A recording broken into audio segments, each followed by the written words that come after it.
Olá, muito boa noite. Sejam muito bem-vindos ao segundo webinar organizado pela Pulmonale, em parceria com a Takeda, dedicado ao tema ensaios clínicos, o que são e qual o impacto no progresso da pneumologia oncológica.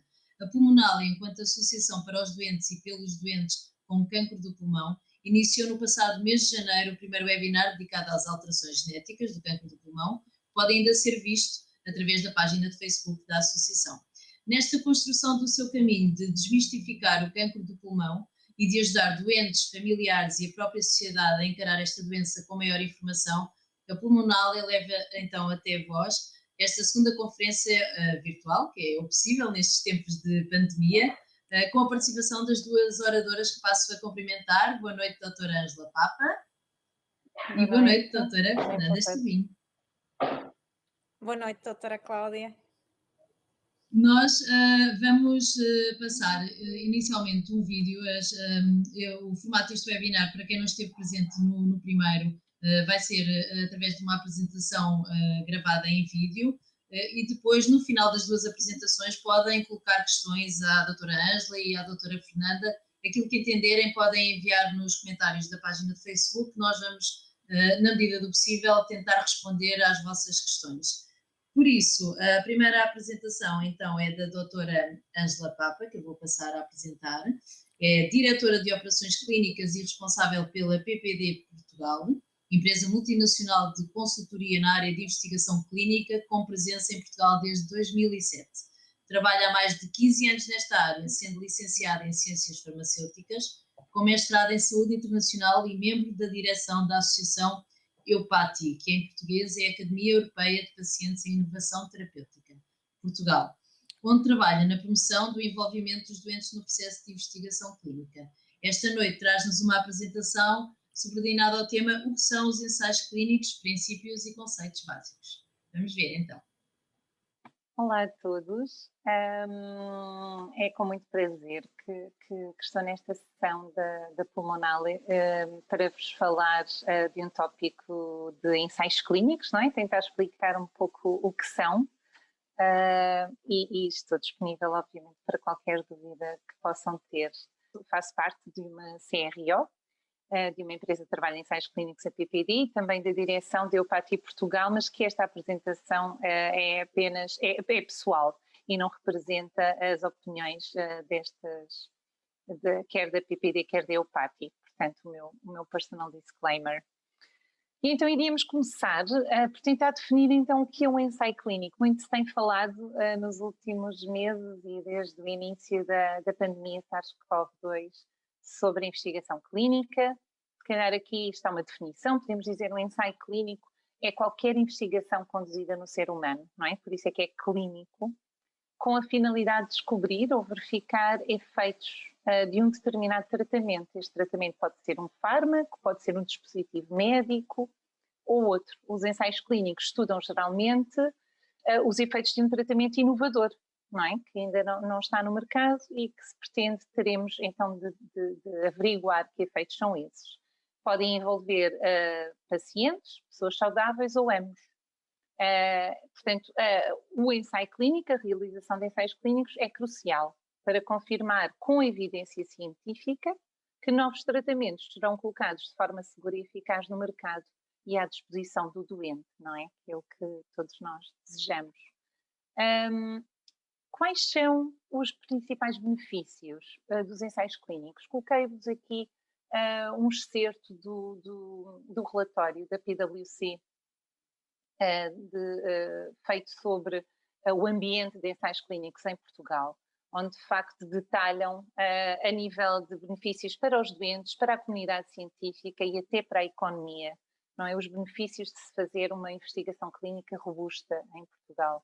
E neste caso para os doentes, portanto o acesso precoce e gratuito será mais a questão do acesso precoce, porque gratuito, não é? Temos o nosso Sistema Nacional de Saúde que a partir do garante. Uma melhoria dos cuidados assistenciais, no sentido em que os ensaios clínicos são bastante rigorosos e específicos no seguimento que os doentes têm de ter, quando é que devem fazer um novo exame, qual é a marcação das consultas, portanto é de uma maneira muito rigorosa, porque todos os doentes têm de ser seguidos da mesma maneira, para evitar termos algum viés, não é? Estes ensaios clínicos são conduzidos em vários países, têm um potencial para aumentar a qualidade de vida ou não, e sem dúvida um benefício para futuros doentes, porque é através dos ensaios clínicos que os médicos e a comunidade científica vai perceber como tratar uma determinada doença da maneira mais inovadora possível. E o beneficiário pode ser o próprio doente ou, no futuro, outras pessoas com uma patologia semelhante. Ou então pode ser a própria pessoa a primeira a beneficiar de um tratamento inovador que ainda não está disponível nessa consulta, não é, de especialidade. E, claro, também benefícios para a comunidade científica e até a nível económico.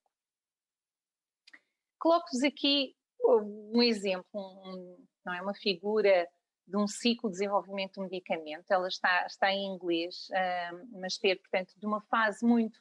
Queria-vos passar a mensagem de que é um processo moroso e complexo, não é? E também muito se tem falado sobre o tempo que se demora até, não é, descobrir, termos as vacinas para a Covid no mercado e de como esse tempo foi acelerado e foi reduzido numa perspectiva, num momento em que houve colaboração nunca vista. Portanto, nós começamos num processo de discovery, não é? Quando nós chamamos que um laboratório farmacêutico, uma faculdade, um laboratório nacional, não é, de algum país, tem uma molécula que se apresenta interessante a nível de potenciais efeitos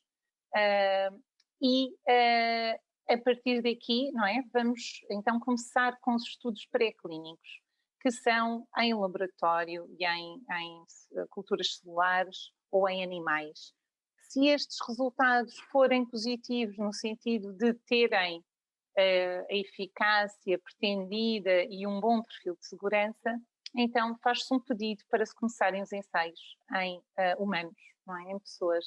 Normalmente estes ensaios têm 4 fases, não é? Que já vamos rever um bocadinho mais em detalhe, e passa-se em seguida para uma submissão às autoridades, e normalmente no mercado internacional a primeira autoridade a submeter-se é a autoridade norte-americana de saúde, a chamada FDA, Foods and Drugs Administration. Faz-se esta submissão com um dossiê de documentação muito completo, onde se vão apresentar todos os dados relativos a essa molécula, a esses ensaios. Até chegarmos a este ponto, já o laboratório farmacêutico terá tido várias consultas às autoridades regulamentares, e se receber um parecer positivo, é então colocada no mercado, mas podemos continuar a fazer alguns ensaios após a colocação no mercado para se perceber o perfil de segurança. Às vezes esses ensaios são exigidos pelas próprias autoridades regulamentares, ou porque pode ter novas indicações e que também queremos saber, pode ser interessante noutras indicações. E, portanto, este processo normalmente é tido como um processo de 10 anos, não é? Até ser completo. As fases do desenvolvimento clínico que eu referi antes, portanto, as tradicionais, agora há algumas diferenças, portanto, começarão por uma fase 1, em que se vai testar, vai ser a primeira vez que nós vamos testar a molécula no corpo humano, não é? Através de extrapolação de resultados em culturas celulares ou em animais, e vai-se tentar determinar se a molécula é segura, se é tolerada e qual é o efeito que a molécula tem no corpo e que o corpo tem na molécula, não é? A nível de farmacocinética e farmacodinâmica. E normalmente estes ensaios são pequenos, num pequeno número de pessoas normalmente saudáveis. Às vezes podem ser pessoas portadoras de doença, consoante os efeitos que a própria molécula possa ter. Em centros muito especializados, em Portugal fazem-se alguns destes ensaios, mas realmente é o menor, não se fazem muitos, e sabe-se exatamente o que é que a pessoa está a tomar, não é? Porque estas pessoas ficam hospitalizadas, são seguidas de hora em hora, de 2 em 2 horas, há colheitas de sangue, não é? Muito intensas, porque precisamos de perceber o perfil desta molécula.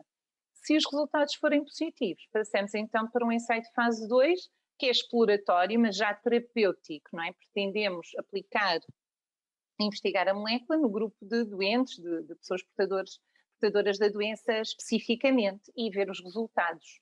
Queremos ver então o efeito terapêutico, queremos tentar perceber qual é a dose ótima, qual é a via ótima para termos este medicamento e queremos perceber a toxicidade, não é? São os chamados ensaios de prova de conceito. Estes ensaios podem oscilar no número de doentes, estão aqui 100 e 500, depende muito da indicação. Se for uma doença rara, serão muito menos doentes. Podem ser sem ocultação ou com ocultação, ou seja, em que sem ocultação, que tanto o doente como o médico, como o laboratório sabem o que é que cada pessoa está a tomar, porque normalmente nós temos grupos comparadores, não é? Teremos sempre de comparar um grupo que não recebeu este tratamento e o grupo que recebeu, mas também podem ter ocultação, em que o doente não sabe, ou em que nem o doente nem o médico sabem, ou nem o doente, nem o médico, nem o laboratório farmacêutico, mas apenas uma comissão independente que vai monitorizar estes resultados para ter maior rigor científico. Se tivermos resultados positivos a nível de eficácia e de segurança, passamos a uma terceira fase, que é a confirmatória, em que alargamos o espectro de doentes que vão receber esta molécula. Podem ser ensaios muito grandes, nós vimos agora uns ensaios para as vacinas, foram ensaios maiores que já foram conduzidos no mundo, não é? 30 mil pessoas, 40 mil pessoas, portanto ensaios muito, muito grandes, não costumam ser tão grandes, e em que vamos comparar, podemos comparar doses, vamos seguir durante mais algum tempo. Teremos então os ensaios depois de fase 4, já após uma autorização, um parecer positivo das autoridades, em que nós vamos perceber como é que a molécula se comporta em populações, não é, mais amplas, não é, chamadas de real life data, ou podemos testar novas indicações, ou pode ser um seguimento da parte de segurança, muitas vezes por requisitos das próprias autoridades regulamentares. Portanto, isto numa breve descrição. Se calhar também achei interessante mencionar aqui, porque há muitas dúvidas sobre como são selecionados os países que vão integrar um ensaio clínico. É importante que fiquem com a noção de que estes ensaios clínicos são internacionais, multicêntricos, portanto, temos muitos países a participar e vários centros. Quando nós falamos, dizemos centros, tratam-se de hospitais ou clínicas com alguém, um investigador qualificado, que terá de ser um médico. Estes são alguns dos parâmetros, não é? Como é que se escolhe o país? Tem a ver com a dimensão do mercado, tem a ver com a rapidez com que as autoridades regulamentares vão avaliar o processo, porque este processo tem de ser avaliado, algum incentivo fiscal e o custo de implementação do próprio ensaio. Mas também precisamos de ter investigadores, precisamos de ter médicos que tenham experiência prévia em ensaios clínicos, que tenham um interesse naquela indicação terapêutica, que tenham publicado naquela área, portanto, e que estejam capacitados e interessados e com tempo para fazer um ensaio. Temos de ter um centro de ensaio, que é então esta instituição, que pode ser um centro privado, mas que normalmente são os nossos hospitais. Em Portugal, que tem de ter equipas especializadas para implementar, para conduzir o ensaio, tem de ser capaz de aprovar internamente o contrato, porque existe um contrato entre o laboratório farmacêutico e a instituição para a condução do ensaio. E depende dos custos, não é? Porque estes ensaios são totalmente suportados pelos laboratórios farmacêuticos. E, portanto, aqui temos com duas cores diferentes fatores que mais pesam na escolha e fatores menos influentes, para terem uma ideia. Também vos queria referir qual tem sido a evolução dos ensaios clínicos em Portugal, aqui num gráfico das estatísticas do Infarmed desde 2016. Portanto, temos visto que houve um decréscimo nos anos justamente de crise, em que também o setor da investigação clínica foi afetado, e que desde 2012, se tem visto, não é, algum aumento. Estas estatísticas têm dados atualizados até, creio que, desde 12 de outubro de 2020, portanto até o terceiro trimestre do ano passado, e em que nós vimos que não houve uma redução, falta-nos ainda o resto do ano, portanto não se percebe se houve uma redução no número de ensaios mesmo em contexto de pandemia Covid. E em que áreas terapêuticas fazemos ensaios em Portugal? Também achei interessante partilhar convosco também a estatística do Infarmed, em que se vê que a área de antineoplásicos e imunomoduladores continua a ser a nossa área principal. a área da oncologia, não é? Da hematologia. Viu-se aqui em 2020, por razões óbvias, um aumento ligeiro do número de ensaios clínicos na área de anti-infecciosos, porque é aí que se colocam os ensaios para tratamentos para a Covid. Também temos uma área muito importante, então, a neurológica, não é? Das doenças do sistema nervoso central, e depois fazemos um bocadinho por todas as outras indicações. Mas Portugal é muito forte, ou tem muita experiência, então, na área da oncologia, área da neurologia, também a área de cardiovascular, historicamente, o número de ensaios tem vindo a diminuir, mas podem consultar tudo isso no site do Infarmed, que mantém esta atualização. E então, quais são os principais intervenientes nos ensaios clínicos? Portanto, sem dúvida, sem os doentes não fazemos ensaios clínicos. Temos as administrações hospitalares, não é? Que regulam, que nos dão a garantia de fazermos um ensaio clínico numa determinada instituição e que fazem a negociação e a assinatura do contrato. Temos os centros de ensaio, podem ser públicos ou privados, estes hospitais, a equipa de investigação. Poderemos ou não ter as Contract Research Organizations, que são empresas como na qual eu trabalho, que são consultorias, portanto, empresas contratadas pelos laboratórios farmacêuticos para implementar e fazer a condução do ensaio. E temos, sem dúvida, as entidades reguladoras. O ensaio clínico é uma atividade extremamente regulada, como todas as atividades relacionadas com medicamentos, e para o podermos conduzir no país, precisamos da autorização do Infarmed, da opinião positiva da Comissão de Ética de Investigação Clínica, que fazem a avaliação muito estrita de todos os parâmetros relacionados com o ensaio clínico. E temos também dos conselhos de administração. E temos, então, os laboratórios farmacêuticos. Portanto, é necessário entender que para cada estudo existe um protocolo onde estão definidas as condições de segurança essenciais aos participantes, assim como a melhor maneira de responder às questões científicas que queremos ver resolvidas. Portanto, quando se pensa na participação do ensaio, a nível, estas são questões que me parecem relevantes. Se já foi consultado um médico, familiares e amigos, e se conhecem as respostas a algumas destas questões, não é? Que riscos é que existem, qual é o objetivo, o que é que lhe vai ser exigido. Portanto, muito importante ter uma visão bastante completa sobre o ensaio clínico, para o qual está a ser convidado. Está a ser convidado com base em ter critérios que são os que estão a ser procurados para aquele ensaio clínico específico. O ensaio clínico envolve sempre um documento muito importante, que é o consentimento informado. Portanto, tal como noutro procedimento médico, a decisão de participar pertence unicamente ao doente, depois de receber a informação apropriada. Além disso, o doente é sempre livre de desistir do ensaio clínico a qualquer momento, sem ter de dar qualquer outra justificação. Portanto, aqui está a definição de consentimento informado, é essa decisão expressa, tomada de forma livre, por uma pessoa dotada de capacidade.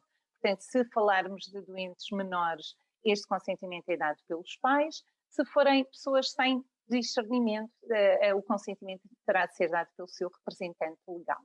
Portanto, coloquei aqui um pouco a descrição e aqui os tópicos, a informação que estará nesse formulário de consentimento informado vai falar sobre os objetivos do ensaio, informação geral, a estrutura, benefícios, os direitos e deveres do participante, riscos e constrangimentos, outras opções de tratamento. Portanto, à partida, todo um documento de consentimento informado abordará sempre estes tópicos em linguagem acessível. Portanto, muito importante esta questão da informação ao doente e do doente se sentir capacitado de questionar, não é? De pedir mais informação, de perceber como são tratados os seus dados pessoais, perceber se o ensaio já foi aprovado pela Comissão de Ética, não é? Isso estará tudo escrito no formulário. Ter tempo e oportunidade para colocar questões ao médico e vê-las esclarecidas, perceber que tem direito ao reembolso de despesas que decorram da participação no ensaio clínico. Ao doente têm também de ser disponibilizadas novas informações em tempo útil. Ele pode já, como referi, retirar o consentimento e antes de fazer qualquer procedimento do ensaio, o doente deve assinar e datar este formulário com o qual ficaremos, não é? Com 2 originais um para o doente e outro para o centro de ensaio. Como parte de uma perspectiva de envolvimento dos doentes na investigação clínica, existe este grupo chamado EUPATI, European Patients Academy on Therapeutic Innovation, muito centrado em capacitar os doentes ou os cuidadores de doentes para participarem ativamente no processo de investigação clínica. E este é um bocadinho, queria deixar-vos com esta ideia de que cada vez mais queremos, a intenção é que os doentes estejam envolvidos desde os momentos mais precoces da investigação clínica, a dizer quais são as prioridades de investigação para uma determinada indicação terapêutica, até ao momento final de perceber se o medicamento estará disponível ao público. Portanto, e na parte então da condução do ensaio clínico, também queremos que os nossos doentes tenham mais âmbito de ação, digam o que é que funciona para eles, o que é que não funciona, e nós consigamos ter processos de ensaio clínico muito mais adequados às necessidades dos doentes. Portanto, o envolvimento das associações de doentes, elas devem estar envolvidas neste processo, a informar os doentes sobre os seus deveres e direitos enquanto participantes de ensaios clínicos. Também as próprias associações podem identificar e financiar, há associações que conseguem financiamento para a área-chave de investigação, e muito apoiar a divulgação dos ensaios clínicos a decorrer em Portugal. E coloquei-vos aqui os links do nosso Registro Nacional de Estudos Clínicos e de registros estrangeiros, não é? O Clinical Trial Gov dos Estados Unidos, um dos registros mais completos do mundo, e o registro europeu. Este é o aspecto do registro nacional, em que podem entrar qualquer pessoa e fazer uma pesquisa pela indicação que está interessada e perceber que ensaios é que estão ativos a decorrer e perceber o que é que o ensaio está a avaliar. Portanto, motivo muito que façam, que coloquem questões, que façam estas pesquisas e que colaborem, não é, connosco.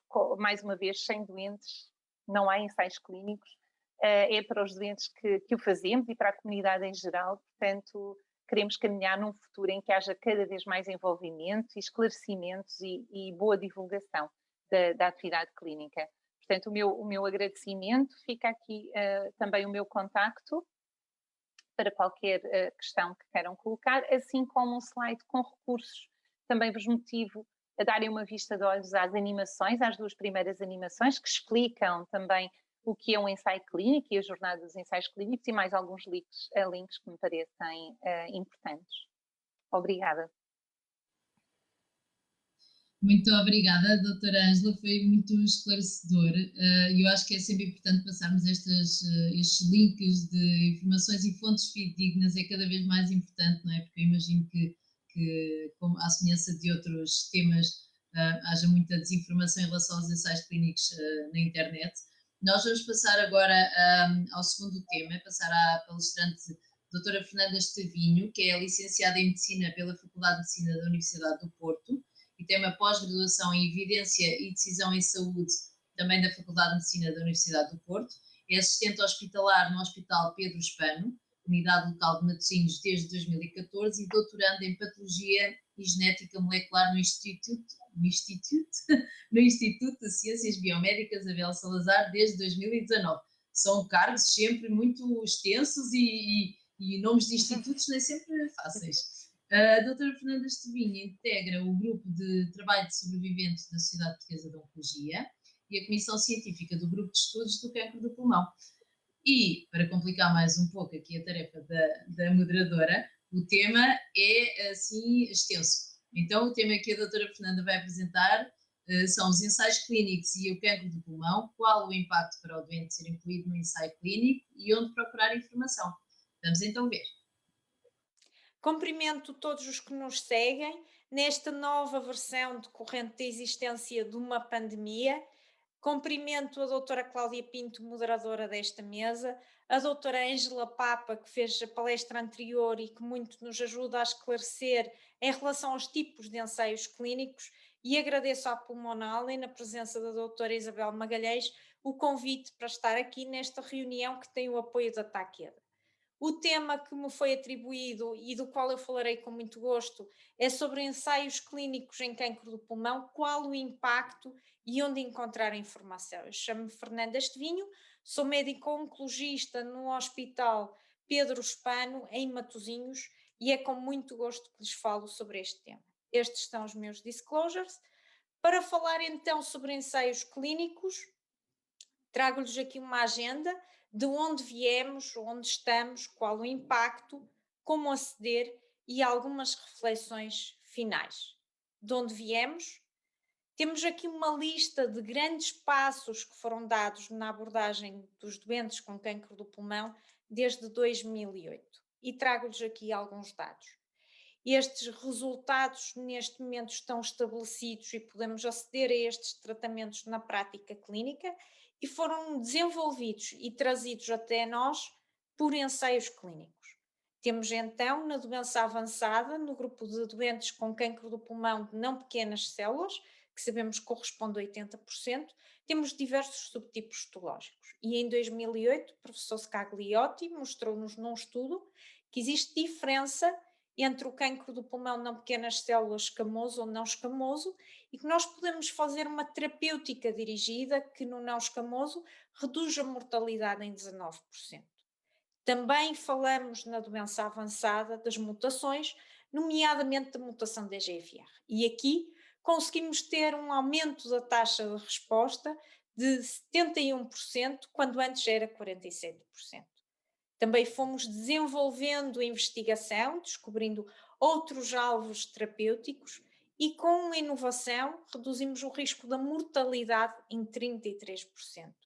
Fala-se tanto na imunoterapia e podemos ter imunoterapia em fases avançadas ou em fases mais precoces. E na fase avançada, no cancro do pulmão de não pequenas células, que tem a indicação para realizar terapêutica imunoterapia, conseguimos reduzir a mortalidade, o risco de mortalidade para os nossos doentes em 38%.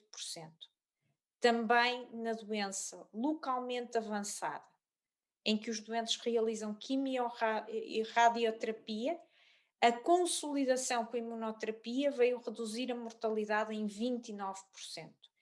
E recentemente, desde o ano passado, temos já à nossa disposição em Portugal a possibilidade de realizar terapêutica de quimioterapia com imunoterapia nos doentes com cancro do pulmão de não pequenas células não escamoso, avançado, metastizado, com determinadas características, em que conseguimos reduzir o risco de mortalidade de 44%. E temos também a possibilidade de aceder a associações de imunoterapia. Um estudo apresentado em 2016 mostrava-nos que num subgrupo de doentes, numa amostra de 815 doentes que tinham sido tratados com cancro do pulmão de não pequenas células, mostrava-nos aqui sublinhado a amarelo a sobrevivência dos doentes que tinham sido tratados em regime de ensaios clínicos em relação aos outros. E vemos aqui que não houve perda. Onde estamos? Olhamos para os resultados da sobrevivência global aos 5 anos. Globalmente, e graças a toda esta evolução de que acabei de lhes falar, vemos que de 2005 até 2018, a sobrevivência global aos 5 anos aumentou em 10%. Mas porque a sobrevivência global é apenas um dos objetivos, também sabemos que conseguimos terapêuticas que permitem fazer tratamentos com maior conforto, menor toxicidade e maior qualidade de vida. Onde estamos? Estamos a investigar. Existem diversos ensaios clínicos. Vemos aqui este mapa mundi disponível no clinicaltrials.gov, onde vemos, por exemplo, na Europa, 485 ensaios clínicos a decorrer em cancro do pulmão. São fármacos novos dispositivos médicos, novos mecanismos de ação, novas combinações, tratamento em fases diferentes e, portanto, temos aqui novas oportunidades futuras. E a pandemia Covid-19? Sabemos que o cancro do pulmão não para. Apesar desta pandemia, temos que seguir em frente com a possibilidade de realizar ensaios clínicos que permitem trazer até à prática diária novas opções terapêuticas, que permitem que os doentes possam aceder em regime de ensaio clínico a opções terapêuticas que se esperam serem superiores às outras disponíveis. Portanto, ensaios clínicos durante a pandemia continuam a decorrer. E quanto à vacinação de Covid-19, cada ensaio clínico está a emitir regras específicas em relação à vacinação, mas a ESMO, a Sociedade Europeia de Oncologia Médica, estabelece a indicação de que todos os ensaios clínicos devem tentar ao máximo permitir a vacinação de Covid-19. Surgem-nos aqui, em relação aos ensaios clínicos, diversas questões. A doutora Ângela Papa já nos falou do desenho dos diversos ensaios clínicos, e surgem aqui questões: o tratamento do ensaio clínico pode ser mais eficaz? Quais são os benefícios, quais são os riscos, como decidir, o que é o consentimento informado e onde é que se pode procurar. Falarei aqui em algumas questões. O tratamento de ensaio clínico pode ser mais eficaz. Quando se lhe é proposto um ensaio clínico, é importante saber aquilo mesmo que a doutora Ângela Papa falou, o desenho do ensaio clínico. É importante saber qual a fase do ensaio clínico, qual a informação prévia que nos permite considerar que esta é uma boa opção terapêutica, qual o racional por trás desta proposta, e sabemos que o ensaio clínico é avaliado por diversas comissões de ética, nomeadamente em Portugal, é também avaliado pela Comissão de Ética para a Investigação Clínica e também pelo Infarmed.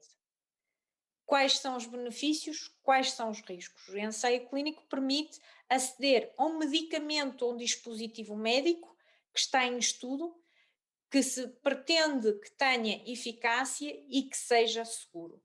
Contudo, sabemos que qualquer medicamento ou dispositivo pode ter efeitos secundários. Por isso mesmo, o ensaio clínico tem procedimentos rigorosos que visam prevenir estes eventos, tratá-los e detectá-los precocemente. Como decidir? Que informações são importantes?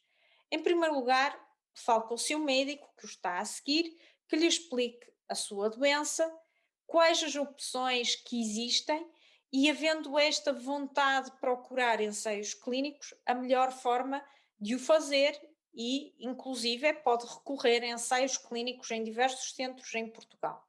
Quer ensaios clínicos em instituições do Sistema Nacional de Saúde, quer ensaios clínicos em instituições privadas. Não necessariamente o ensaio clínico tem que ser feito na instituição onde está a realizar tratamento, podendo falar com o seu médico sobre esta situação.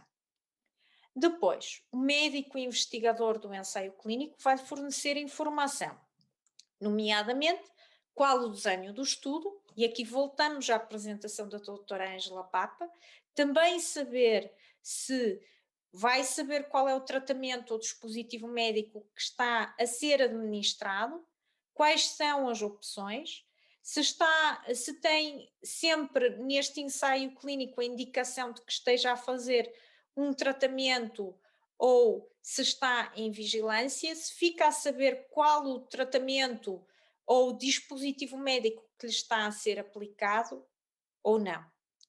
Fica também a saber qual o racional, quais as alternativas à realização do tratamento, qual a duração deste tratamento ou dispositivo médico, quais os procedimentos do estudo, ou seja, as consultas a que terá que recorrer, as análises que terá que realizar, os estudos de qualidade de vida que serão ou não pedidos no decurso deste estudo, e sabendo que deve obter todas as informações antes de iniciar o ensaio clínico.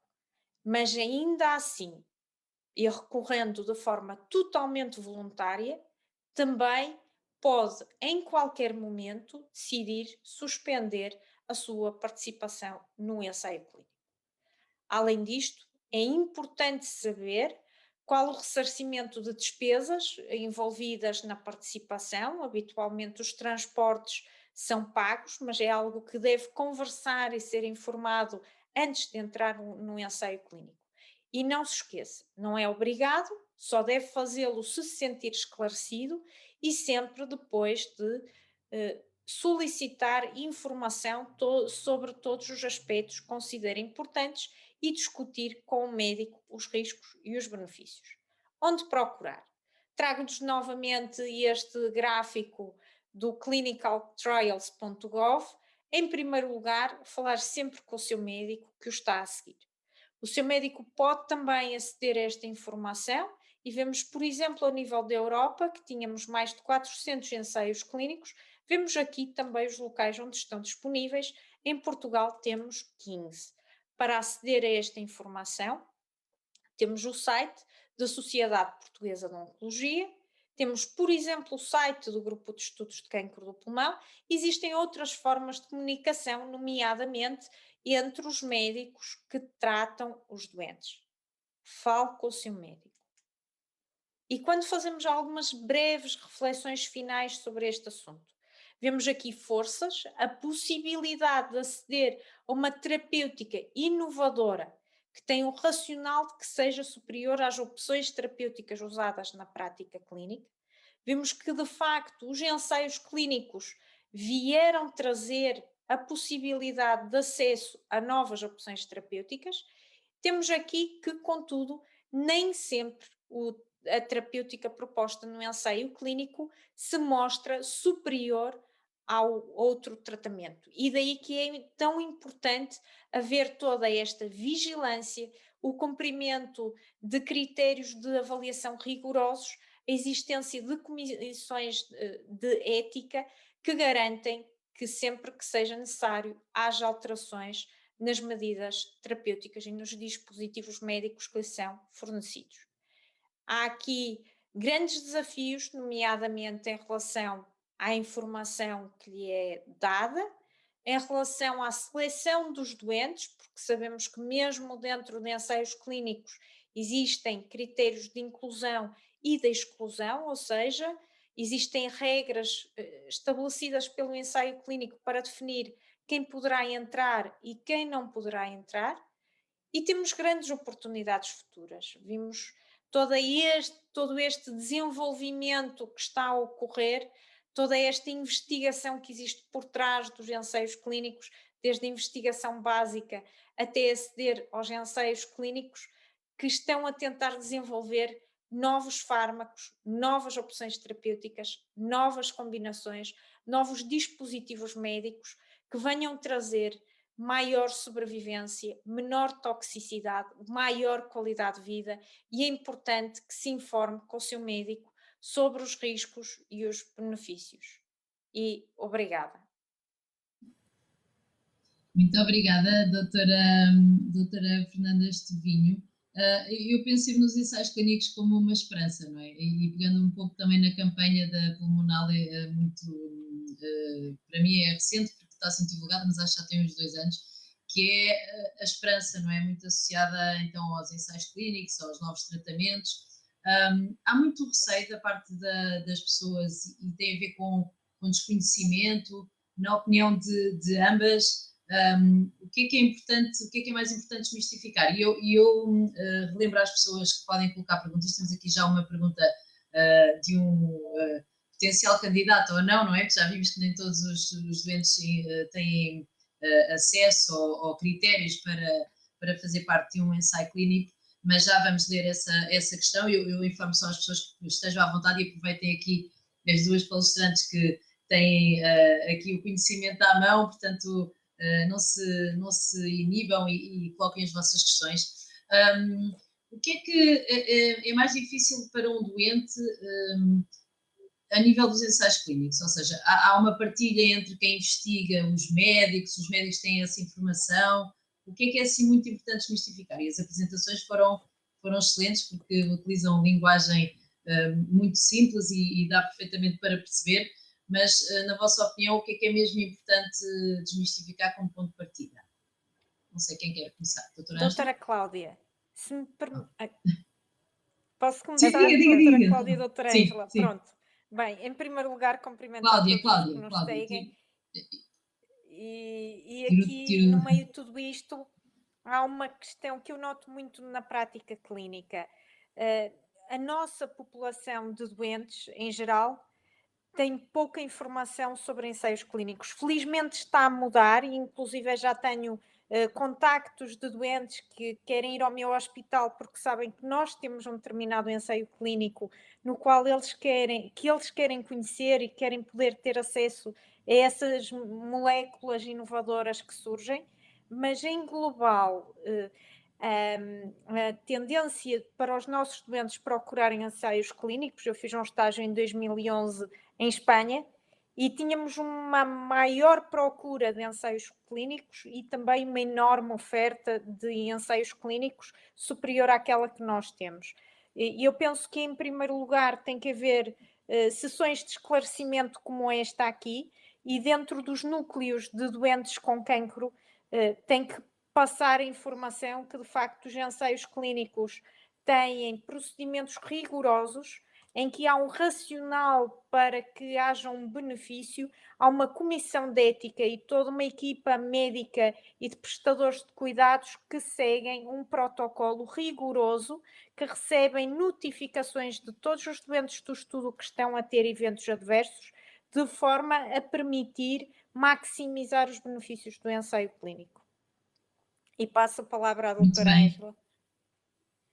Concordo absolutamente, também boa noite. Se calhar referir da nossa experiência, o que nos tem chegado muitas vezes também alguma dificuldade dos doentes em realmente analisarem, conseguirem processar toda a informação do formulário de consentimento informado. Nós sabemos que é informação extensa e muito detalhada, porque assim tem de ser, nos possíveis riscos a que os doentes poderão estar submetidos. E às vezes os doentes podem não perceber que esses riscos, parte desses riscos, também existe com qualquer medicamento já aprovado. E então nós temos tido algumas experiências de doentes que acabaram por não aceitar participar no ensaio clínico porque realmente vem uma secção de riscos, não é? Ficam muito preocupados, com toda a razão, sobre o que pode acontecer, mas sem ter a noção que também com os medicamentos autorizados, não é? Têm sempre uma série, não é? O folheto de informação tem sempre uma série de possíveis reações, não é? Que poderão ter lugar, mas de facto estes doentes são muito seguidos, o que é muito, muito positivo para o doente. Tem um ponto de contacto, não é? Os médicos que estão envolvidos são os melhores especialistas, são as pessoas mais treinadas para isso, são escolhidos, não é? Nesse sentido, não é qualquer não é, médico que participa num ensaio clínico, e isso também é muito importante para as pessoas se sentirem seguras. A questão dos riscos é importante porque às vezes eu conheço muitas pessoas que leem a bula e deixam de tomar o medicamento, não é? Portanto, e depois já aconteceu tirarem a bula, não é? Os familiares tirarem a bula do medicamento, e hoje em dia há o Google e está disponível na internet.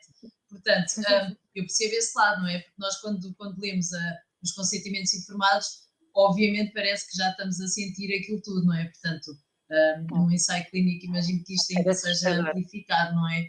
Portanto, o medo depois é difícil de contornar, não é? E de levar à decisão, por isso é que também é importante que se saliente que a pessoa pode desistir a meio, não é? Sem comprometer de qualquer forma aquilo que foi feito até ao momento.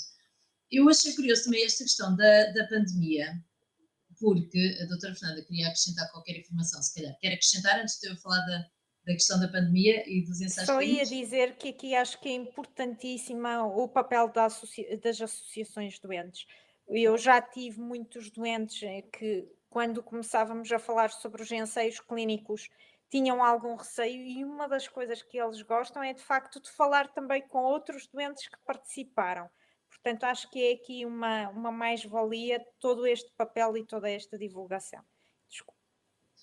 Não faz mal, à vontade. Isto é mesmo para ser dinâmico. Eu também percebi pela sua expressão que queria falar. É importante depois esta comunidade, não é, de partilha e de grupos de pares, de pessoas que passaram pelo mesmo. Há aqui uma linguagem partilhada que é muito útil nestas. Depois o cancro também está muito associado aqui às emoções, não é? E é sempre uma doença muito que envolve a família e que nos causa bastante ansiedade, portanto todos esses pormenores e todos os riscos devem ser avaliados ao pormenor. Eu queria perguntar, em relação à pandemia, porque, por exemplo, a Sociedade Portuguesa de Oncologia está com uma campanha no ar sobre o cancro não, que é um título que eu acho muito curioso e que já tenho falado noutros webinars, que é o cancro não espera em casa, sobretudo por causa dessa questão do impacto da prevenção, do diagnóstico precoce.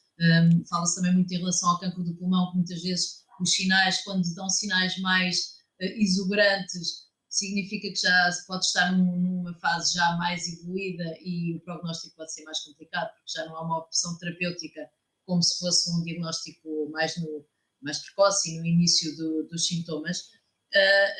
E uma das coisas que se falava era dos adiamentos e de alguma dificuldade de acesso, não só por parte dos doentes, mas também devido à reorganização dos hospitais. E é curioso que nos ensaios clínicos então não houve impacto devido à pandemia, ou seja, tudo continua a funcionar.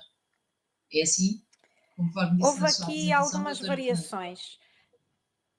Aqui esta Alguma questão que se adaptação? coloca, sim, sim, houve algumas adaptações. Neste momento, a grande maioria está a funcionar na perfeição. Depois a doutora Ângela também nos pode falar sobre essa situação.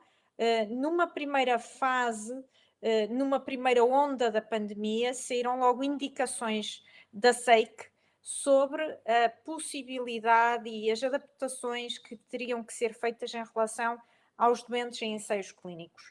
Houve uma facilitação de procedimentos de forma a reduzirmos os recursos que pudessem ser potencialmente evitáveis para os ensaios clínicos. Em particular, eu devo dizer que tive alguns doentes em que a consulta de follow-up presencial foi substituída por uma consulta de follow-up telefónica.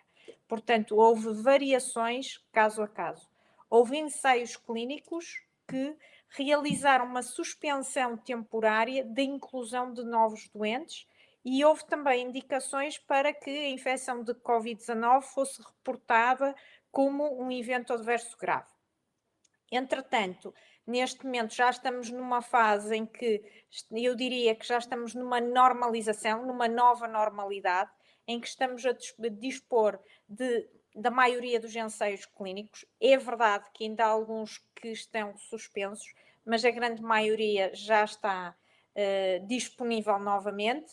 Devo dizer que os doentes em tratamento estão asseguradas todas as medidas para que possam manter os tratamentos que estão a beneficiar, não só doentes em regime de ensaio clínico, mas também em regime de outros tratamentos, e também têm saído indicações em relação à possibilidade dos doentes, mesmo em regime de ensaio clínico, realizarem a vacina da Covid-19 quando esta ficar disponível para os mesmos ou quando tenham indicação que alguns destes doentes já podem pertencer à fase 1.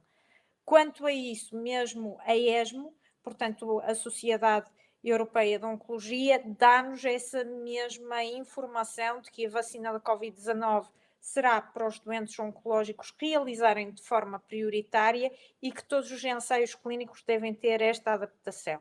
Em relação agora aqui a um outro tema que referia, em Portugal temos alguns dados ainda imaturos, mas, por exemplo, no Reino Unido, de facto, eles já mostraram que houve, por exemplo, uma diminuição de 74% de referenciação a partir dos médicos de família e que houve, de facto, várias fases ao longo do diagnóstico, do estudo, do tratamento para os doentes oncológicos.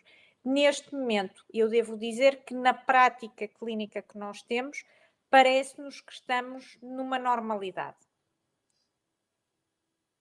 Ainda bem, não é? Ainda bem. Doutora Ângela, quer acrescentar? Sim, talvez acrescentar que nas medidas que a doutora Fernanda referiu, não é, que foram emitidas pela Comissão de Ética Nacional e que foram emitidas pela Agência Europeia do Medicamento, houve uma grande tentativa de aproximar o ensaio aos doentes, dadas as dificuldades, não é, com confinamentos, não é, de transporte, sobrelotação dos hospitais. Portanto, nós conseguimos iniciar abordagens remotas muito interessantes, como são, por exemplo, o envio da medicação experimental, portanto, à casa do doente, que pode resultar num maior conforto e pode ser um aspecto que nós vamos manter em algumas situações mesmo pós-pandemia. a possibilidade de realizar consentimento informado por telefone, enfim, uma série de medidas que como a doutora Fernanda referiu, não é, visavam facilitar e manter, não é, garantir a manutenção dos doentes em ensaio de acordo com todos os requisitos que continuam a ser observados. E Então, isso uma foi positivo, de adaptação facto. que permite que, Sim. que os doentes continuem a ter acesso e se calhar até esta pandemia também serve um pouco de aprendizagem para procedimentos futuros e para facilitar aqui Exatamente. algum contacto. Uma grande aprendizagem. Toda a comunidade científica está a perceber que podemos fazer muitas abordagens remotas, que de facto um doente em ensaio clínico tem um compromisso grande, muitas vezes de tempo, de deslocações, também a ir ao hospital para realizar, porque em regra acaba por talvez fazer mais procedimentos ou podem ser um bocadinho mais frequentes do que um doente, não é, na prática clínica normal. E criou-se já alguma experiência de perceber o que é de facto necessário fazer no hospital, o que é que pode ser feito na casa do doente, o que é que pode ser feito num laboratório mais próximo da casa do doente. Portanto, estão a ser exploradas todas estas opções e para grande benefício dos doentes, sem dúvida, não é? Este aproximar o ensaio ao doente é uma grande lição aprendida da pandemia que nós queremos manter.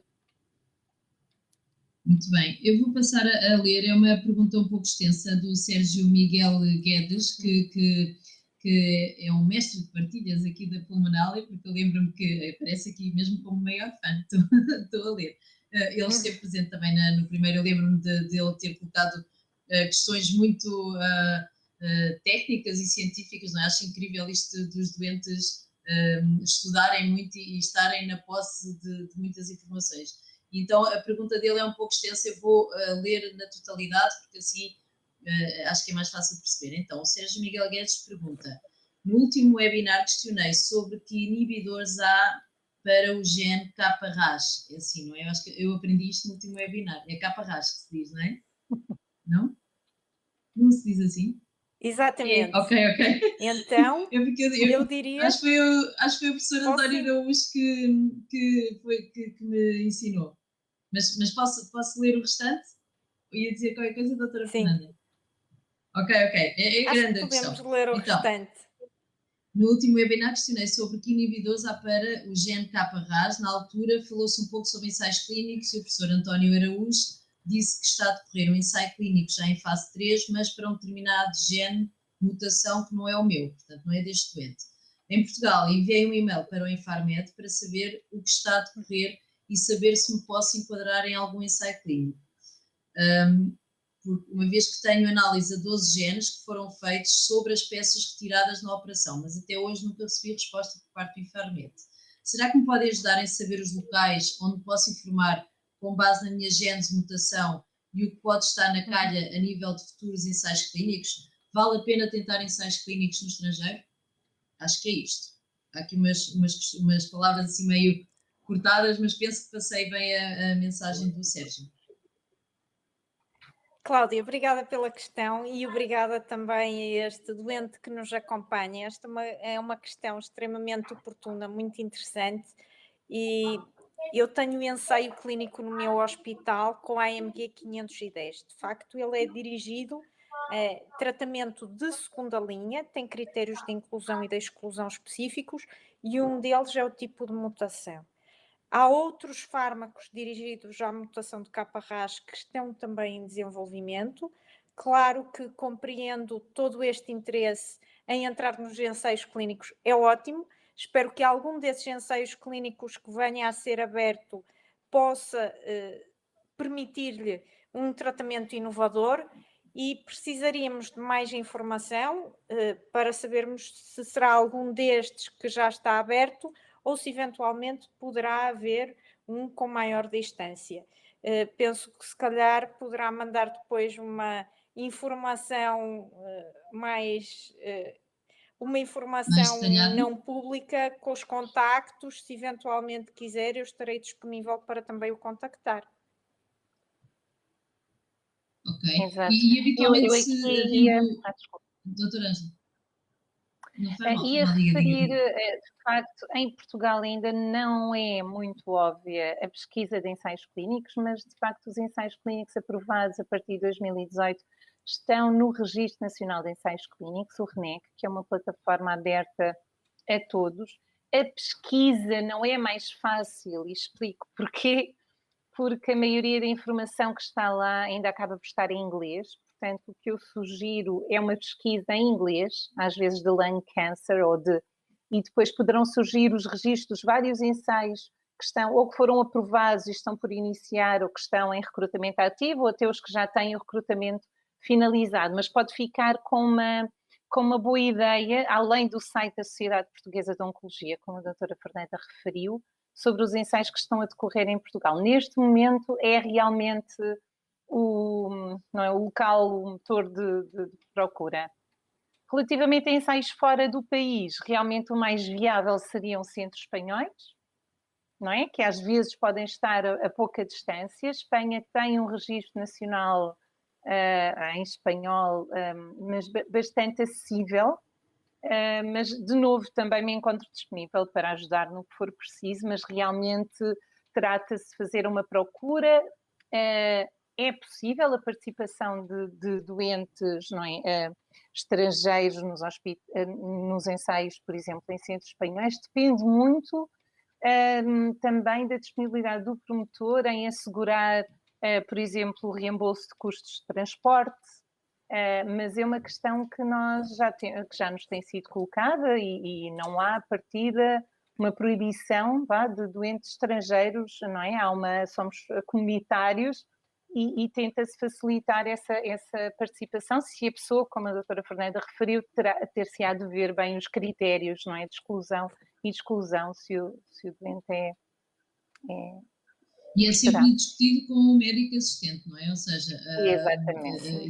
por exemplo, a Pulmonal e estas associações podem também ser um ponto de partida de contacto com investigadores e com, não é? E, neste caso, nas apresentações de ambas, penso que deixaram os contactos e mostram aqui disponibilidade, portanto, há um acesso facilitado e também permitido por este webinar. Mas se um doente tiver, que não o Sérgio, mas nas mesmas circunstâncias, que esteja com este tipo de dúvidas, pode ser um bom ponto de partida às associações. Exatamente. Os médicos, à partida, que acompanham também devem conhecer, ou não, se calhar os médicos de família, os médicos assistentes. Sim, se têm conhecimento de todos, ou podem fazer essa pesquisa no Registro Nacional, por exemplo. Eu penso que aqui o médico oncologista ou médico pneumologista pode ser um bom contacto, para já, porque se é o próprio médico do doente conhece todas as suas características. E porque aqui também é importante ressaltar uma coisa.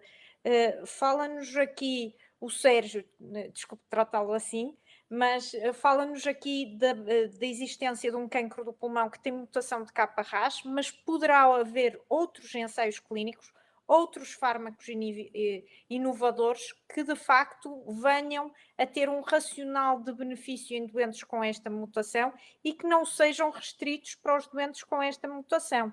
Ou seja, poderá beneficiar também em ensaios clínicos que sejam, por exemplo, para doentes com cancro do pulmão de não pequenas células. Portanto, poderá haver aqui até um alargar da possibilidade de ensaios clínicos onde possa ter benefício. E é importante falar com o médico que o está a seguir sobre isso mesmo. Ok. Muito bem. A nível de mutação, a Catarina Duarte já ia para a questão, nem estava a dizer que eu tinha colocado. Então, a Catarina Duarte pergunta se a nível da mutação ALK, é assim? Existe algum ensaio disponível?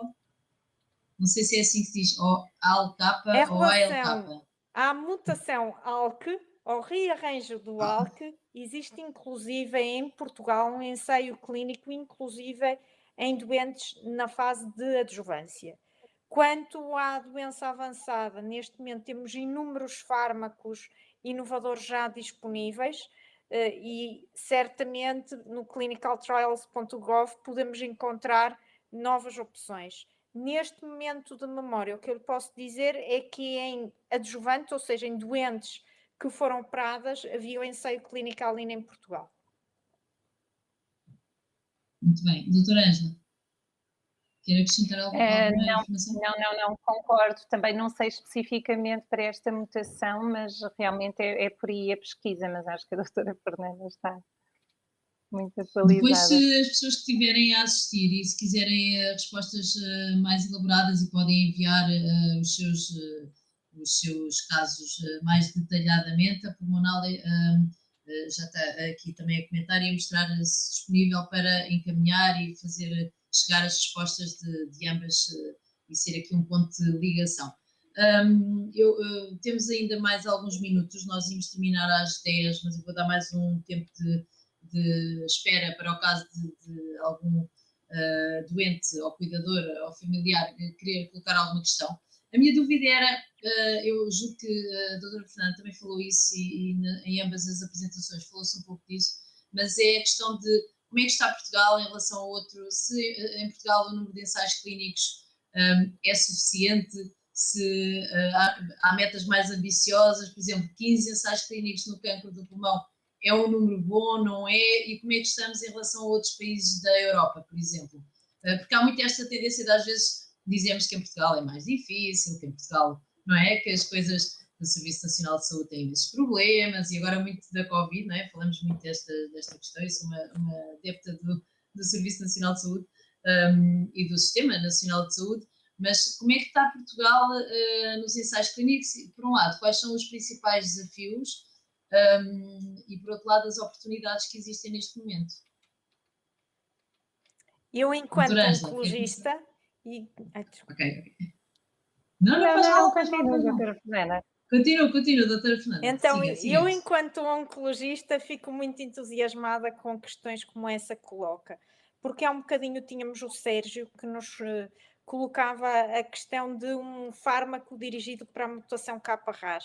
E nós vemos todos os dias na nossa consulta doentes que têm mutação de inserção do exão 20 do R2, várias outras mutações e para as quais nós gostaríamos de ter a possibilidade de dar fármacos inovadores e que não temos em algumas situações. Daí que existe uma grande rede de comunicação entre todos os médicos no sentido de permitirmos que o nosso doente possa ter acesso a outro fármaco que exista nas proximidades.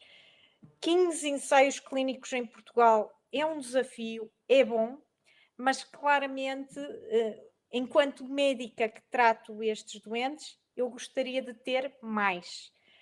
Sabemos que há um grande esforço de todos os hospitais para conseguir isso. Certamente a doutora Ângela também tem muito a acrescentar sobre o assunto, mas sim, eu gostaria de ter mais. Exato. Nós também gostaríamos de ter mais. Se calhar aqui dizer que Portugal, de facto, o número de ensaios clínicos por habitante é inferior ao da média europeia e é inferior a países da mesma dimensão, como a Bélgica ou a Áustria. O que não quer dizer que o SNS e quem participa não sejam verdadeiros heróis, porque Portugal tem sofrido de uma falta de investimento na profissionalização das pessoas que trabalham nas instituições ao nível dos ensaios clínicos. Não é? Há alguma dificuldade, por exemplo, os médicos investigadores não têm tempo dedicado ou só têm em algumas instituições, não em todas, e para se fazer um ensaio clínico é necessário tempo, não é? A experiência, há uma grande recolha de dados que tem de ser acautelada por parte do hospital, de quem participa no ensaio clínico, há um rigor muito grande. Estes ensaios clínicos são internacionais, decorrem em vários países e é um cenário bastante competitivo. Onde é que Portugal está bem? Está bem na formação dos investigadores, no nível de inglês, por exemplo, é uma questão que é avaliada. Os nossos doentes continuam a confiar bastante não é, no seu médico assistente e normalmente terminam o ensaio clínico, portanto nós não perdemos os doentes a meio, isso é muito importante para nós termos dados robustos. Portanto, essas são vantagens do nosso país. O que é que corre menos bem? Ainda os tempos de aprovação. Os tempos de aprovação não são muito competitivos, portanto, nós ainda demoramos mais tempo do que a média europeia a implementar o ensaio clínico. e isso é muito medido e é muito importante para os laboratórios promotores. Por outro lado, o nosso mercado não é grande e, portanto, a maioria dos ensaios clínicos fazem-se nos chamados Big Five, não é? Nos Reino Unido, França, Alemanha, Espanha, que conseguiu entrar para esse clube, a Itália, e, portanto, nós temos muito de, não é, de furar esse esquema para tentar que os ensaios sejam alargados, então, a outros países. E muitas vezes a questão, temos alguma dificuldade de recrutamento de doentes, cá está, ou porque os doentes não sabem que o ensaio está a decorrer, nós não conseguimos fazer essa ligação entre as ofertas que temos, não é, a nível de ensaios clínicos, e o doente que precisa.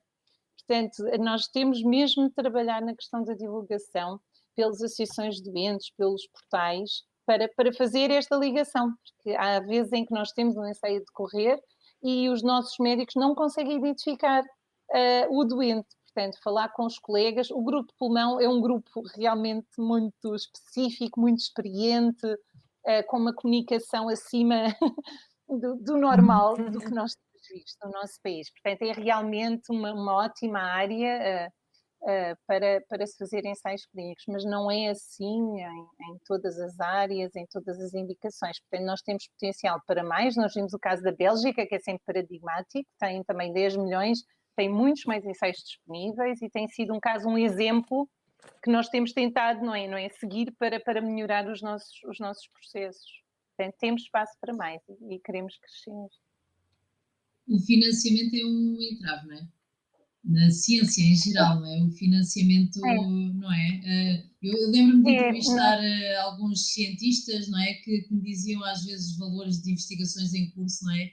E que diziam que estavam sempre à procura de apoios e que a investigação está sempre dependente também disso, não é? Que às vezes há conclusões que até estão muito próximas daquilo que é pretendido, mas depois há toda a outra parte do investimento e como é que está a esse nível em Portugal? Também há em comparação com outros países, não sei se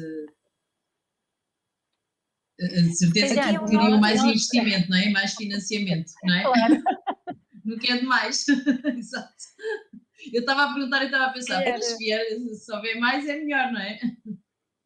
Eu acho que a nível estrutural, com a questão, a nossa crise financeira afetou-nos também a nível dos ensaios clínicos e com a questão da dificuldade de contratação por parte das instituições do SNS. E isso para os ensaios clínicos foi muito prejudicial, porque nós temos mais ensaios e os hospitais não conseguem contratar mais pessoas para trabalharem nesses ensaios, ou têm grandes dificuldades e têm de ceder a recursos internos. Quando seria o normal nós temos volume, precisamos de pessoas para trabalhar neles, vamos contratá-las. E, portanto, aqui há um entrave, não é, administrativo, que não nos tem beneficiado. Isto para falar um bocadinho, não é, do que nós vemos a nível das instituições. E aqui também um voto de esperança, porque a verdade é que antes nós víamos, e para haver ensaio clínico, claro que tem que haver o ensaio clínico no centro, tem que haver o doente, tem que haver o médico, e depois é preciso toda uma equipa de investigação que nos dá apoio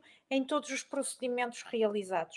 Até há bem pouco tempo, os grandes hospitais tinham de facto um centro de investigação especializado, mas os hospitais pequenos não. Então há empresas externas que prestam esse serviço e eu posso dizer que em alguns hospitais, como por exemplo o meu, de facto essas empresas acabam por nos dar um enorme apoio para a realização de ensaios clínicos.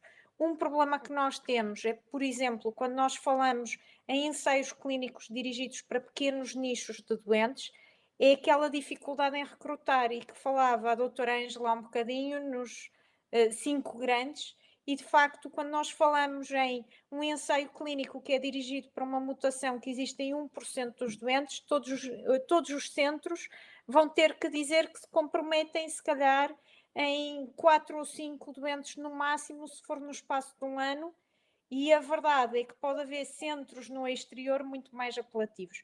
E aqui também tem que haver uma estratégia de referenciação de uns centros para os outros. Só assim, parece-me a mim, se calhar a doutora Ângela me poderá dizer, que se houver aqui uma tentativa de todos nós nos juntarmos para referenciarmos, podemos ser muito mais cativantes para quem tem um ensaio clínico para oferecer.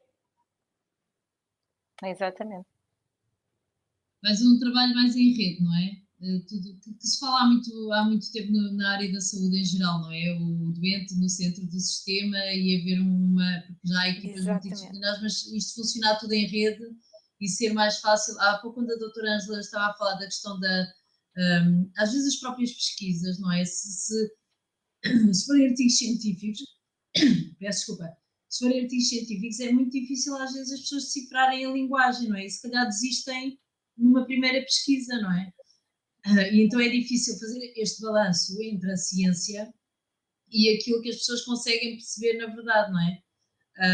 E também não sei se isso a nível da comunicação também não deveria ser mais simplificado para que as pessoas percebessem se estão devidamente enquadradas ou não. Não sei se estou a dizer algum disparate, mas não é um pouco assim, porque se calhar há pesquisas que os doentes fazem por mais conhecimento que tenham, que se esbarram ali na parte científica, que é necessária, claro, mas que depois é difícil adequar ao seu caso em específico.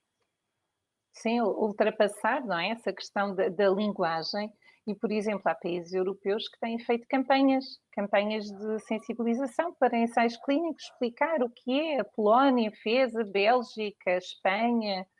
Nós gostaríamos muito, assim como o Infarmed tem feito o uso racional do medicamento, genéricos, não é? Vários temas para tornar essa mensagem mais clara. E nós realmente esperamos que os ensaios clínicos sejam uma futura campanha, porque isso seria muito importante. Doutora Eu vou Fernanda. aqui só reforçar um aspecto que Sim? é de facto, nós vemos este aumento de sobrevivência de 2005 até agora, de 10% na sobrevivência aos 5 anos para os doentes com cancro do pulmão. E isto foi obtido graças aos ensaios clínicos. Tal como já foi referido ao longo das apresentações, não têm só benefícios, também há riscos, e está toda a estrutura do ensaio clínico organizada para os minimizar, e acabamos por ver que com isso é que nós conseguimos evoluir. E hoje é o Dia Internacional das Mulheres na Ciência, não é? Pelo menos passou-me esta Pois informação é. hoje no LinkedIn, não é? Portanto, então parabéns. É o nosso Das dia. mulheres na ciência. Obrigada. E por acaso, curiosamente, temos aqui um painel só de mulheres. No primeiro webinar eu É estava verdade. acompanhada por um investigador e um médico, portanto, não sei se foi propositado, mas calhou bem. O Sérgio Miguel Guedes enviou um comentário, e eu vou passar a ler, se a minha voz não me faltar novamente. E então ele diz que, para terminar, gostava de agradecer o contributo neste webinar e que queria saber se, enquanto investigadores, sabe alguma coisa sobre a vacina para tratar e prevenir cancros do pulmão, intestino e pâncreas. Foi concebido por investigadores de um instituto britânico que teve resultados promotores nos primeiros ensaios em laboratório com ratinhos, e fala da líder da investigação, Rachel Ambler, acho que é assim, Rachel Ambler. Nos animais com tumores, cerca de 65% dos tratados com a vacina continuaram vivos 75 dias depois, em comparação com 15% dos que não a tinham recebido. Não sei se tem conhecimento deste estudo, mas ele deixou aqui esta nota que eu achei importante partilhar. Há vários Só ensaios assim, clínicos de fase pré-clínicos a decorrer e, portanto, infelizmente, nós não conseguimos acompanhar a evolução de todos esses fármacos e focamos-nos essencialmente naqueles que já estão a ter já estão numa fase maior de desenvolvimento e clínica. Portanto, eu, enquanto médica, não lhe posso responder nada sobre esse assunto, mas poderei informar-me e poderei entrar em contacto com ele e poderemos falar sobre esse assunto se ele assim o pretender. É ótimo existir todo este enorme manancial de ensaios pré-clínicos, ensaios clínicos de fase 1, 2 a decorrer, que são de facto milhares, e ainda bem que continuamos com este enorme investimento nas novas opções terapêuticas. E obrigada. doutora Ângela. Eu recordo-me ter ouvido a notícia, não era promissor, eu creio que terei ouvido no caso do pâncreas, não é do cancro, mas como a doutora Fernanda diz, ainda se tratam, não é, de estudos pré-clínicos muito promissores, nós esperamos que venham, que cheguem, não é, aos nossos ensaios clínicos. Se calhar de referir que o que nós temos assistido é uma velocidade muito grande de inovação, também levada a cabo por empresas, o que nós chamamos de biotecnologia, não é? Pequenas empresas, não é? Consórcios que realmente trazem estas moléculas ou abordagens muito inovadoras e que rapidamente, ou que têm conseguido financiamento para prosseguir, não é? Para continuar no caminho do desenvolvimento clínico. E, portanto, nós temos visto muitos novos, não é, laboratórios farmacêuticos com novas abordagens e isso é muito saudável para se perceber este ritmo de investigação que realmente tem acelerado. E dizer que mesmo em pandemia Covid, o número de novos ensaios clínicos, e como viram pelo gráfico do Infarmed, se manteve e 2021 tudo nos leva a crer que talvez até aumentar. Portanto, o ritmo realmente, não é? Recuperamos, adaptámos-nos, não é? Recuperamos e continua a aumentar, o que é uma boa notícia para todos nós, não é? Para todos os doentes. Não houve um impacto negativo, não é? Ao contrário de outras listas de espera e que se vai ouvindo, não é? Claro que há um impacto, não é? Sim, houve alguma, sim, as dificuldades, não é? Que nós referimos e também a questão do acesso aos doentes, não é? Porque as pessoas estão com muito receio de ir aos hospitais. Isso é um ponto que nós não focamos, mas que pode ser importante. Nós sentimos, não é? As pessoas, claro, não é? Houve uma restrição, não é? De ida, consultas telefónicas e com isso muitas vezes algum atraso nos rastreios, não sei especificamente no cancro do pulmão, mas temos visto isso. Portanto, há alguma dificuldade acrescida de acesso, não é, aos doentes, que nós esperamos que se venha a resolver à medida que nós vamos normalizando. Essa é a expectativa. Dos ecos que eu tenho ouvido até em entrevistas com médicos oncologistas, parece que, não sei se é a realidade transversal a todo o país, mas parece que houve ali um grande medo no início, porque havia muito desconhecimento, as pessoas tinham medo de ir. Depois, na parte do verão, começaram a retomar e, entretanto, quando as coisas já estariam a retomar um pouco a sua normalidade, os números começaram a aumentar. E mesmo em relação à campanha da Sociedade Portuguesa de Oncologia, ao mesmo tempo que estamos a dizer às pessoas para ficarem em casa, depois também estamos a dizer que a Covid é muito importante e é urgente tratar, mas todas as outras doenças têm que ser acauteladas e que as pessoas têm que manter os seus check-ups e as suas rotinas, não é? Então é difícil, já para não falar do medo que as pessoas têm de ser infectadas numa deslocação a um hospital. Do que eu tenho visto nos hospitais e nas clínicas e nos serviços de saúde, eu acho que é muito fácil as pessoas se sentirem seguras, basta entrar, não é? Há circuitos divididos, está tudo muito acautelado, há imensos procedimentos de segurança, portanto, as teleconsultas também e as videoconsultas são usadas em complemento, mas se houver algum sinal ou alguma coisa que tenha que ser investigada, os médicos chamam os doentes presencialmente, certo? Portanto, acho que podemos também passar esta mensagem de, se por acaso alguém que estiver a ver tenha receio de voltar às suas rotinas, não é, doutora Fernanda? Está tudo devidamente Exatamente, salvaguardado. acho que esta mensagem é extremamente importante. Os hospitais estão organizados para serem locais seguros. Adicionalmente, os tratamentos que mostraram benefício em termos de sobrevivência e qualidade de vida estão mantidos. Neste momento temos uma nova normalidade estabelecida.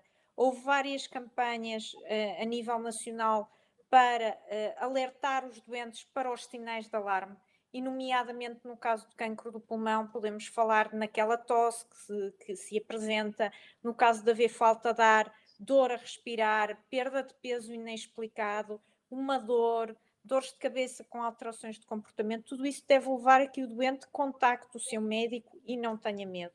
Para os doentes que estão em tratamento, que tenham alguma alteração, por exemplo, às vezes temos pessoas que têm uma dor forte que poderá ser um infarto, devem recorrer ao hospital. Portanto, os hospitais são locais seguros aos quais devem recorrer e os seus médicos estão prontos para continuar a ajudá-los. Muito bem, acho que é uma boa mensagem final. Eu ia pedir mensagens para terminar. Eu não sei se querem acrescentar alguma informação que não tenham partilhado eventualmente, ou há pessoas que podem também ter entrado a meio e não ter apanhado toda a conversa. De qualquer forma, este vídeo, este webinar vai ficar disponível na página de Facebook da Pulmonale. Doutora Ângela Papa, não sei se quer acrescentar alguma informação final ou um comentário final deste webinar? Não, apenas se calhar fazer referência, se quem tiver realmente interesse, os links que eu também disponibilizei no final, creio que darão certamente mais informação sobre o que precisam, onde pesquisar, qual é a regulamentação da investigação clínica, caso queiram perceber realmente quais são os direitos e deveres dos doentes à investigação clínica. E apelar é sempre a participação, não é? É sempre voluntária e o que nós sentimos, o que eu quero é agradecer a todos os que participam, porque se estão a expor, não é?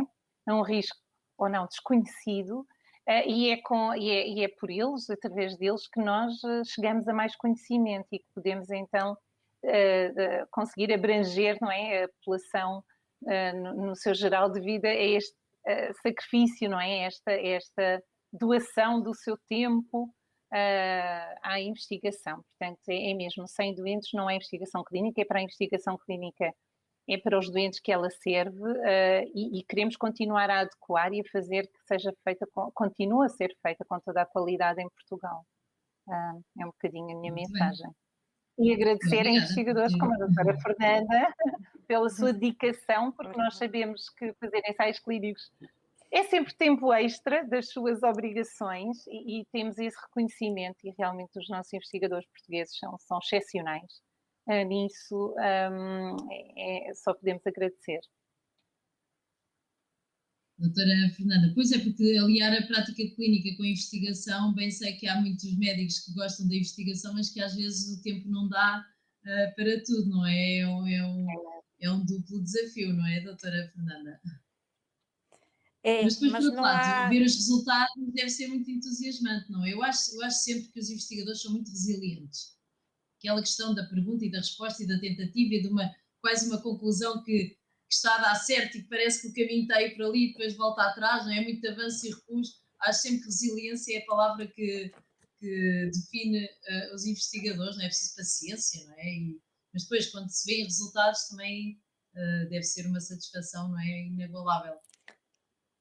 Não há maior reforço do que nós termos noção que estamos a facultar ao nosso doente um tratamento que lhe está a fazer melhor e que lhe está a trazer benefício para o próprio. E nós, às vezes, nos ensaios clínicos, vemos isso: o doente a ter acesso a uma terapêutica inovadora e a melhorar logo naquele momento, e, portanto, essa é a melhor recompensa para o nosso esforço. Só como uma nota final.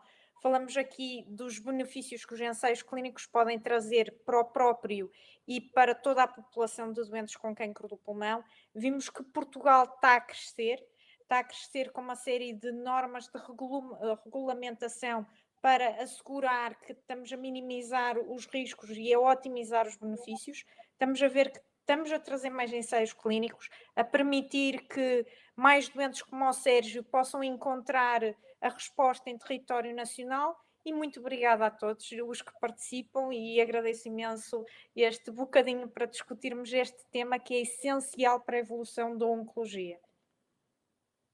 Muito obrigada. Da minha parte, eu aprendo sempre imenso nestes webinars, até me falta a voz e tudo.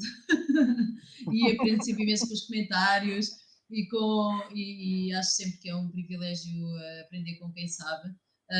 Acho que a comunicação social muitas vezes também quer dar boas notícias e divulga um novo estudo ou uma nova promessa, e às vezes isso também cria alguma ansiedade nos doentes que é normal, não é? É legítima.